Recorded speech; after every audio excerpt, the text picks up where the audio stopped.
सूर्यकोटि समप्रभ निर्विघ्नं कुरु मे देव सर्वकार्येषु सर्वदा।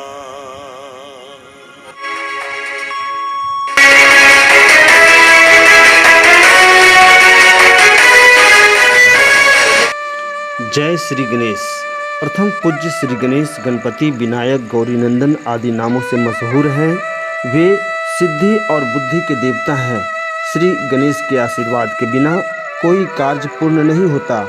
आदि शंकराचार्य गणेश स्रोत में कहते हैं, अजम निर्विकल्पम निराकार मेकम, अर्थात गणेश जी अजन्मे निर्विकार हैं और उस चेतना के प्रतीक हैं जो सर्वव्यापी है। श्री गणेश की जन्म की कथा अद्भुत और अलौकिक है। श्री गणेश का जन्म दिवस उत्सव के रूप में धूमधाम से पूरे भारत में अगस्त या सितंबर महीना अर्थात भादो मास के शुक्ल पक्ष के चतुर्थी तिथि को मनाया जाता है। सबसे ज़्यादा धूमधाम महाराष्ट्र में देखने को मिलती है। नमस्कार, मैं विजय पांडे अपना मंथन चैनल के इस भाग में आइए आप सबों को प्रथम पूज्य श्री गणेश की अद्भुत जन्म कथा को सुनाते हैं।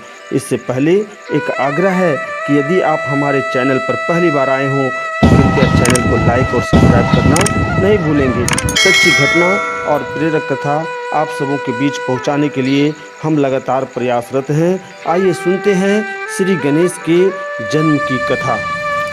माता शक्ति से प्राप्त दिव्य उपटन का प्रयोग करते करते भाव विभोर देवी पार्वती बालक का शब्द सुनकर रोमांचित हो जाती है। उपटन से ही बालक को आकार प्राप्त होता है। माता की आज्ञा पाकर बालक द्वार पर प्रहरी का काम करते हैं, जहां भगवान शिव को भी बालक के कर्तव्य निष्ठा के कारण द्वार से वापस लौटना पड़ता है। क्रोधित शिव अपने गणों को बालक को द्वार से हटाने का आदेश देते हैं, तो बालक के द्वारा उन गणों की भयानक दुर्दशा होती है।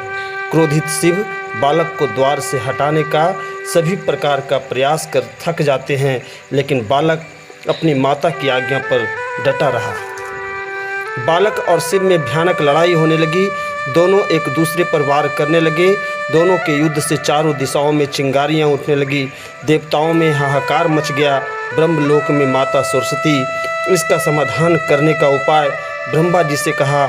ब्रह्मा ने शीघ्र कैलाश पहुंचने की बात का ध्यान मग्न हो गए। इधर निरंतर बालक और शिव का युद्ध चलता रहा।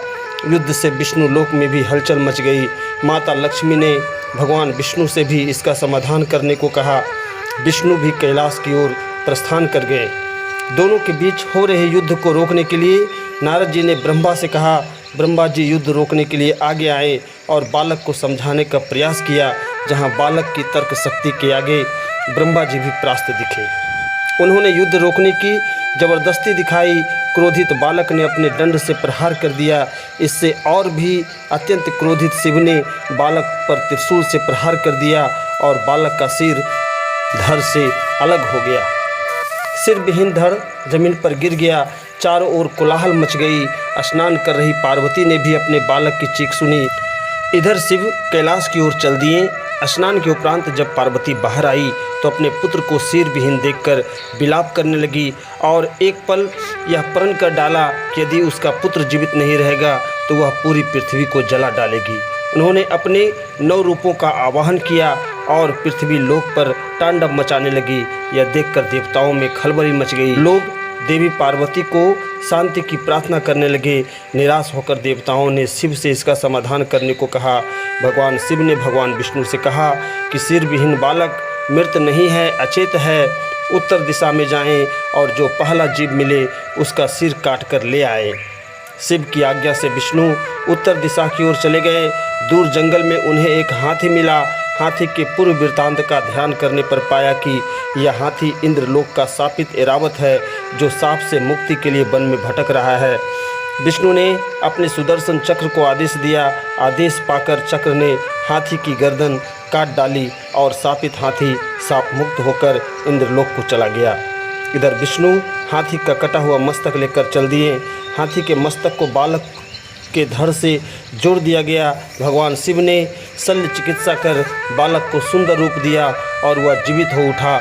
बालक के जीवित होने से पार्वती खुशी हो गई और बालक को गले से लगा लिया। भगवान शिव भी प्रसन्न होकर कई आशीर्वाद दिए तथा देवताओं ने भी भगवान गणेश को बुद्धि, बल, विवेक तथा प्रथम पूज्य होने का आशीर्वाद दिया। तभी से सब देवताओं के पहले श्री गणेश की पूजा की जाती है। ये थी भगवान गणेश के जन्म की कहानी। आपको यह वीडियो कैसा लगा कृपया कमेंट बॉक्स में जय श्री गणेश जरूर लिखेंगे।